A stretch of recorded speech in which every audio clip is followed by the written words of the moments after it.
everybody, it's Mark from Lawn Creeps Limited out here in Villa Park, Illinois, the Garden Village, where it is about -5 and the temperature is going to steadily drop through the day. -25 before the wind chill, -50 after the wind chill is kind of what we're looking at in the next 2 days. So it's going to be crazy. So let's talk about something timely for once, right?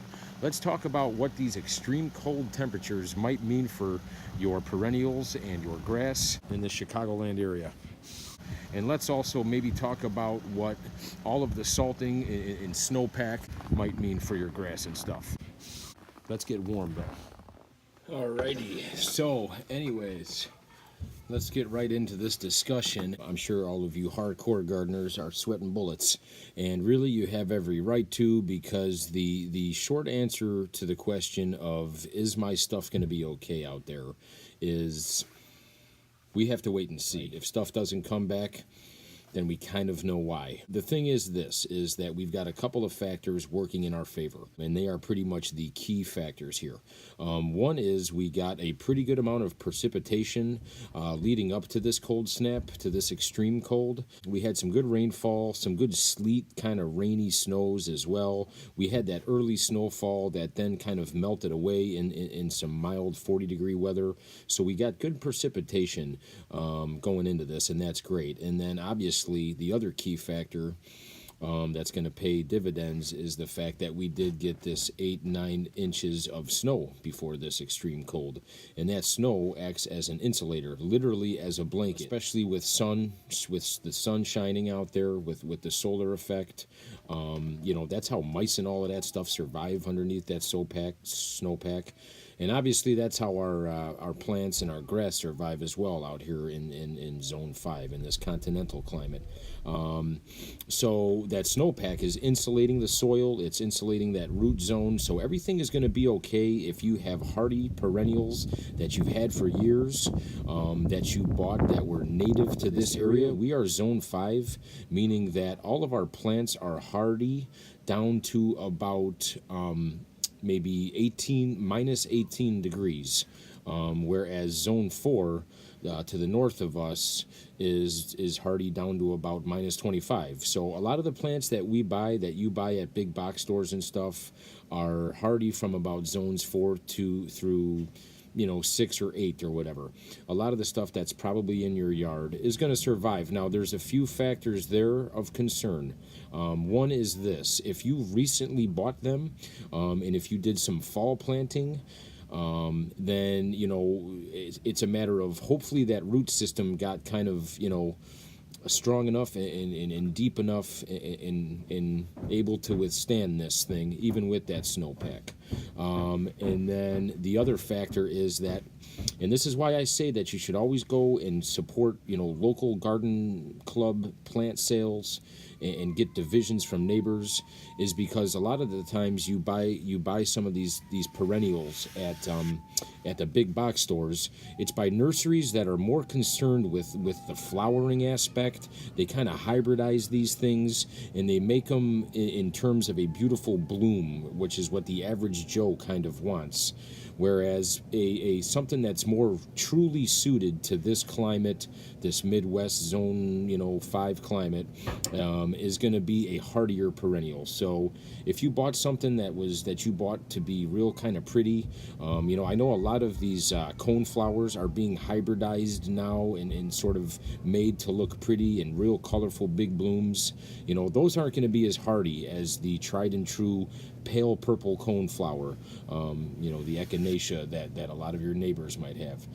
So again, it's a matter of wait and see. So that all being said, in about 3 or 4 days, we're going to have a 60+ degree temperature swing the other way. This coming weekend, it's supposed to be about 45 degrees, and right now we are probably at about -18. So when those type of extremes happen throughout the winter, definitely expect to see some heaving come spring. What I mean by that is the plants actually push themselves up, and you will see maybe the very tops of the root mass above soil level. They kind of push themselves up out of the earth a little bit. It's going to be an interesting spring for sure. So the other point of interest here is, will all of this salting affect my lawn and or my garden beds? Lawns along sidewalks and driveways are more apt to get affected by this, but unfortunately the short answer to that question is yes.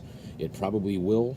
The long answer is wait and see, and also there's always a remedy. You can use something that is not going to harm it, that is not a sodium product, like a straight salt product. There's a lot of alternatives out there to use, and I'm not going to wax poetic on that. I'll let you figure that out. But if you are going to buy pretty much the cheap, accessible, big old 25-pound bags of just melting salt, the rock salt, then you have to be careful putting that down, on your sidewalk. Don't just blindly wield it. I would recommend not using your broadcast spreader to do that. I would just do it by hand. Along your sidewalk and driveway, you're going through this cycle of the weather gets really bad, you get some sleet and some freezing rain, you're putting the salt down, and then you get snow, and then you're shoveling the snow, and obviously that sodium is going right into your lawn. So you are going to see some damage come spring if you're really heavy-handed on your salt. A snowblower would probably be a little bit less apt to have damage along your sidewalk, because that's going to kind of throw that snow and sort of distribute that, whereas shoveling, you're sort of concentrating it right down on your lawn. And basically what it is that it's not really a foliar burn thing or anything like that. That sodium goes into the soil. It gets into that soil, and it pretty much dries your roots out and kind of does damage, underneath that grass. Now, there are ways around that. Come spring, you can help that along by possibly adding, gypsum and sort of counteracting that sodium in there. Your regular fertilizer program, along with maybe even a little bit of irrigation, even if you're not much of an irrigator, you can kind of grow that damage out. It will come back. You could always, kind of mess with that area a little bit, cultivate it a little bit, and obviously overseed. There's always going to be ways to repair your lawn. You pretty much, A, don't use the salt, or B, watch how you're shoveling, I guess. Deserving a quick mention is maybe the heavy snowpack that's on top of your shrubs. It could be bending those branches and stuff and seemingly stressing it out, all winter long, that thing's kind of unnaturally bent, out of shape. But, then again, it is kind of natural, right? The bush is kind of used to that.